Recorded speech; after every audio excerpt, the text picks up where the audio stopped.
This boning size is not up to half an inch. Once you have drafted your pattern, the next thing you need to do is to hairstyle your lining and your main fabric. Pick up your lining because we are going to be caging the lining. Under your lining, you need to iron peplum stay. Some other people call it hard stay, okay? Just iron the parts that need caging. So I decided to rule the places I'm going to put the boning. First of all, the center, from the armhole to the underbust, the breast point line, beside it, the middle, the upper part, and so just look at what I'm doing. You're going to get it very well. Please, if you use peplum stay, you are really going to get it so perfectly.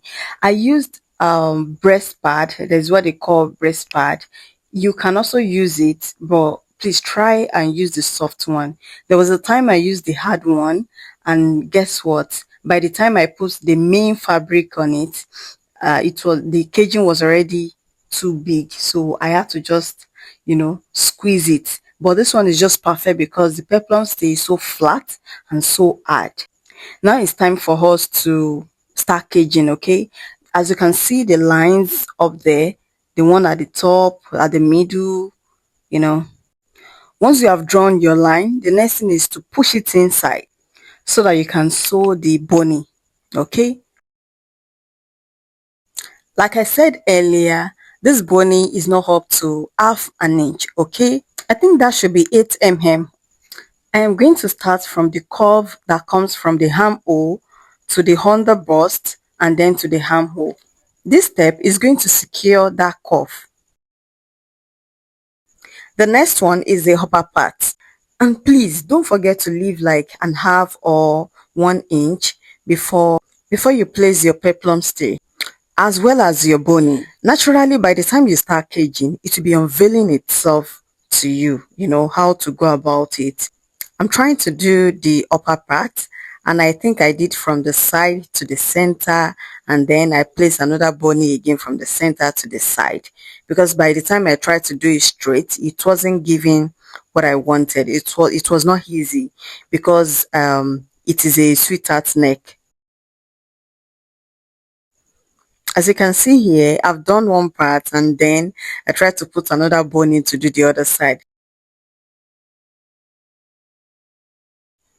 The caging of the upper part and the underbust actually secured that curve, that bust area. Now, the next one is to put boning at the center part. And also don't forget that you're going to sew the both side of the boning, okay, the left and the right, so as to secure it very well.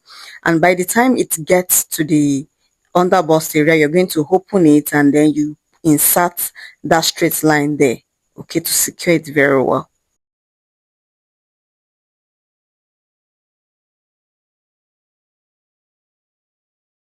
So the next thing to do is to secure the breast point line, the both lines.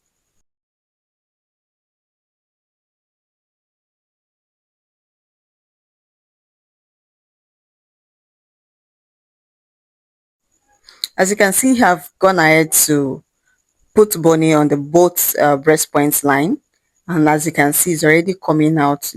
In fact, I love it.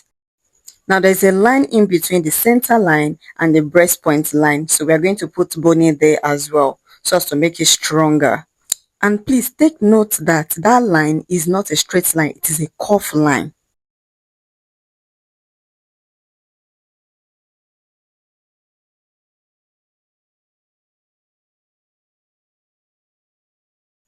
So I went ahead to do the second curve line off camera.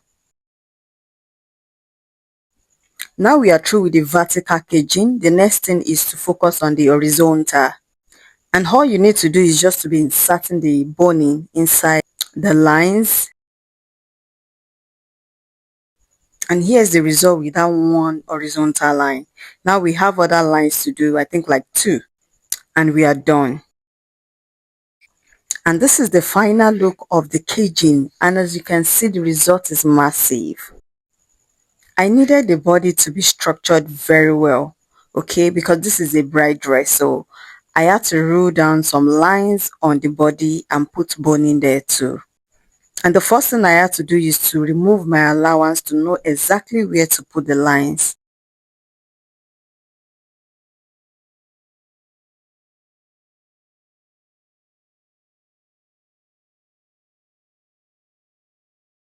So the total lines I created, I'm going to put Bonnie, is like 7. I started with the middle one because the middle is so important. And mind you, I'm still using the sewable Bonnie.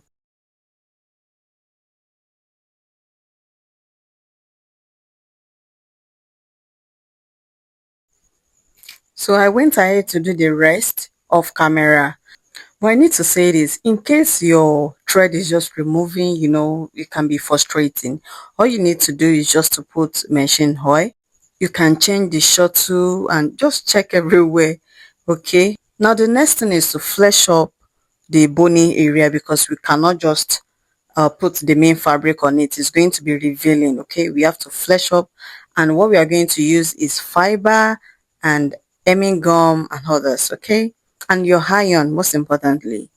This is my hemming gum. You can decide to use that 1-inch hemming gum. It will still serve purpose, okay? And this is my fiber. I already use it for hip padding, so I have the remainings, and I'm just going to, tear it up and just put it there. It doesn't have to be too much, okay? So that the main fabric can accommodate it. It doesn't have to be too much at all.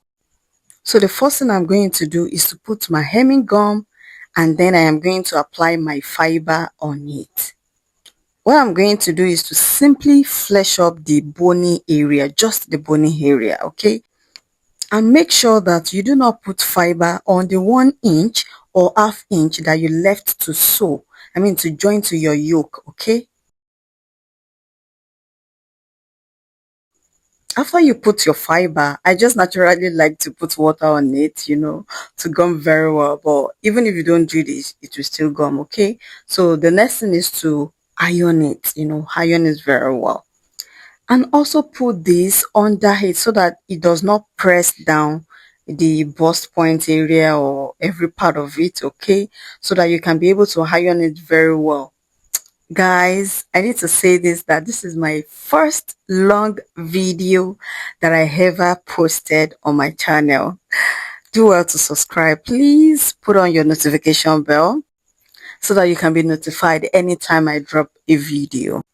I seriously need to appreciate many people that have followed me, because as at the time I was in fashion school, I was just dropping short videos. I didn't even know if it makes sense or not. I was just dropping it. Thank you guys for supporting me. I really appreciate you. Thank you. And that actually propelled me to make this long form video.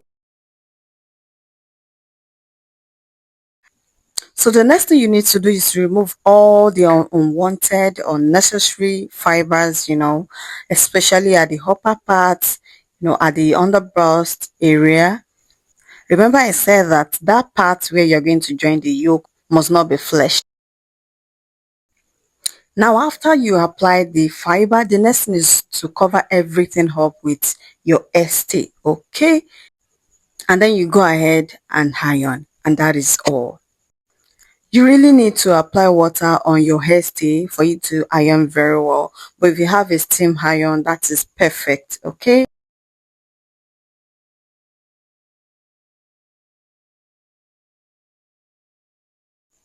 Yeah, this is the outer part and this is the inner part. Can you see how wonderful it is? Can you see that that curve, all the lines made it to come out so perfectly? So I'm going to bring out my main fabric and you're going to see how it will fit in. Okay, I didn't add any other thing on my main fabric than ST. All right, and mind you, this material is crepe material. Now we are done with everything. If you look at it very well, you can see that my main fabric will be able to accommodate the caging area very well. And this is the final result. I mean, I'm not done with the dress, but I'm half done. Okay. So thank you so much for watching this till the end. I really appreciate you. Please make sure you follow me. Put on your notification bell. Thank you so much. Until next time, have a great day.